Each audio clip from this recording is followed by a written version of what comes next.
What's up, everybody? Shauna D Man here, and welcome back to the channel. Hope you guys are doing great. Hope you guys are having yourselves a great weekend. We are back with our episode 8 review of Your Friendly Neighborhood Spider-Man.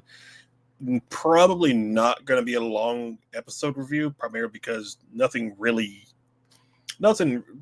happened. It just helped move the plot forward to get us to episode 9 and episode 10, which will be the final 2 episodes of the season 1 series of Your Friendly Neighborhood Spider-Man. So probably not really be a long one. So if you're new to the channel, be sure you hit that like and subscribe button. Be sure you comment below. You can also go over to my gaming channel. I'll have that down in the description below for all things gaming. Later today, I'll be dropping part 1 of my first time playthrough of Resident Evil 2. You definitely don't want to miss that one for sure. But other than that, let's get into this. So we obviously we pick up from episode 7 where we saw Peter get demolished by the Scorpion. Norman Osborn was able to use a glider, which more likely, unless they redesign it in season 2 or so, he used the glider to get Peter to a medical wing of Oscorp. They did take Peter's blood. I am very curious on if that's something Osborn's going to use, kind of like what we saw in Sony's Spider-Man 2, where Harry tries to cure himself by using Spider-Man's blood. I wonder if Norman's going to use Peter's blood as a foundation for what ultimately will become the Goblin Serum or the Goblin Gas, depending on which way they want to go with creating the Green Goblin. So this episode was, again, it just felt like more of a filler, just to move the plot along, basically.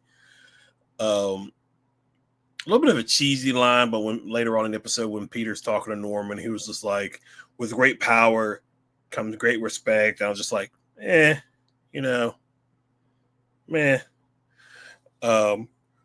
It really sounds like not Peter, but Osborn is like, he's trying to tell Peter, you need to use your full strength. You may want to pull your punches, but your enemies don't want to pull your punches. And so he's kind of encouraging him to push himself to the limit. Like, he's capable of doing more than what he's doing. It's kind of like how Superman, he's so strong, but everything around him is it's like paper bags. Like he can't exuberate so much strength. Otherwise, obviously he's going to hurt somebody or destroy an entire building or something like that. So, then we also have Lonnie, 110th Street Gang, Pearl. He's rolling with the gang. I mean, it's I can understand them or Lonnie hanging with them for Dre, but I don't know. I thought at a certain point maybe Scorpion would find where his family lives and them. I kind of thought that in the back of my mind. I thought that'd be a pretty interesting thing to do to Lonnie's character. But they meet the Chameleon, which I remember Dimitri from the previous episode. I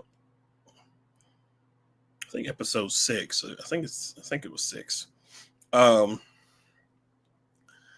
So we get Dimitri, and he's wearing his, chameleon mask. And he gives them the address to where to find the weapons that Scorpion got. Not just Scorpion, but Mila with the unicorn helmet, and then the other two was it Tarantula and Tarantula and something else.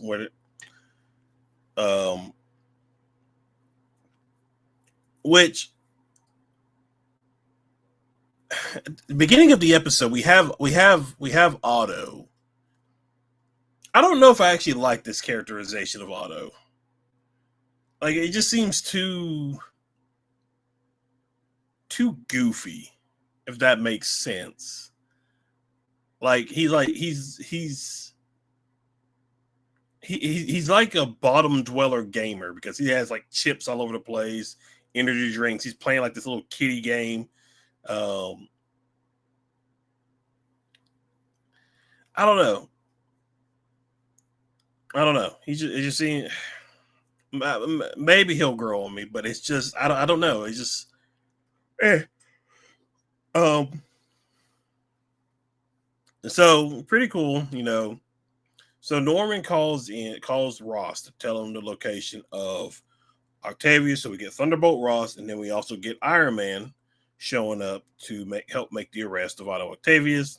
Yeah, there's this whole sequence beforehand where like we see his tentacle arms.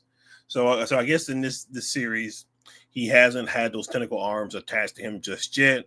They'll probably like a season 2 thing. Maybe we'll see. There's still 2 episodes left of season 1, so anything could happen. But and he's just like they look really cool from what I can see of them. They do look cool. Probably look like the tentacles from Sam Raimi's Spider-Man 2. Um, but hey, it is what it is. I'm trying to think what else about this episode. Like it was okay with me. Like I was so hyped up, or not hyped up. I was very excited with episode 7, but then like this episode, I was just kind of like, oh, it just kind of like dropped relatively quick. It's just I don't know, but I mean overall it was fine, I guess. I do like Peter. I do love how even after just getting his butt whooped by the Scorpion, he's like, you know, the Scorpion's still out there. I got to go after him before somebody gets hurt. He's always putting people ahead of himself. He makes sure he wants to be helping people, and yeah, we didn't get Nico this episode. Weird thing at the end, Harry kind of like basically gifts his Peter his traditional Spider-Man suit that we know and love. He tells him to go get him, Tiger, and I don't know if I like that. I don't know if I really. I don't know if I'm a big fan of that. Don't say that again. That was really weird, but eh, it's just um. So I guess Scorpion is going to be, you know, the final villain of season 1. I would assume. Like this episode, like I mean, there's stuff that happened, but a lot of it was just to move the plot forward. It was like nothing really outstanding compared to the other episodes. That's why I kind of feel like it's a filler episode. But again, that's just me. Um, cause like I'm trying to sit here and think of like what other stuff happened in the episode that's like really noteworthy. Um, I wonder if episode 9 because Lonnie and the 110th Street Gang got the coordinates to where Otto Octavius's lab is. I wonder if like in episode 9 when they're like looking around for stuff to like even the playing field was Gargan, something happens to Lonnie and he basically becomes Tombstone. I'm curious to see what that is.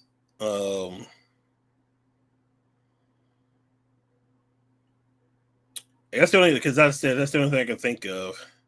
And again, it's such an interesting choice to have this storyline going on alongside the main storyline of Peter Parker / Spider-Man, which I guess in a series, well, you technically don't need a sideline plot to go along with this. I mean, I guess you could, but I don't know. It's an interesting choice for sure. But I don't know. Yeah, it's just like like I'm just sitting here trying to think of like I had just watched the episode, and I'm trying to think of like, is there really anything noteworthy in this episode to really talk about? I mean, it's a fine episode. We do get some like heartfelt stuff with May and Peter. But other than that, that's really nothing much. So we do get the final 2 episodes this upcoming Wednesday. I don't know if I will do individual episodes of those, or I'll just do them all in one big thing. I may just do individual and then do like a overall season 1 thought of this series. But I wonder how it's tracking, like on Nielsen and all that kind of stuff. So I'm very curious on that, which we probably won't get that kind of information until a little bit later on, because we had just recently, I think, got information on Star Wars Skeleton Crew, and none of those episodes of that series cracked the top 10 of the Nielsen ratings. So I don't know. But yeah, all right, guys, that's pretty much it. Quick little review. Not much really happened in this episode, just stuff to help move the plot forward. Like I mentioned, it was okay. We'll see how episodes 9 and 10 do on a Wednesday. But guys, if you're new to the channel, be sure you hit that like and subscribe button. Be sure you comment below. But other than that, I will see you guys in the next video. Y'all have a good one.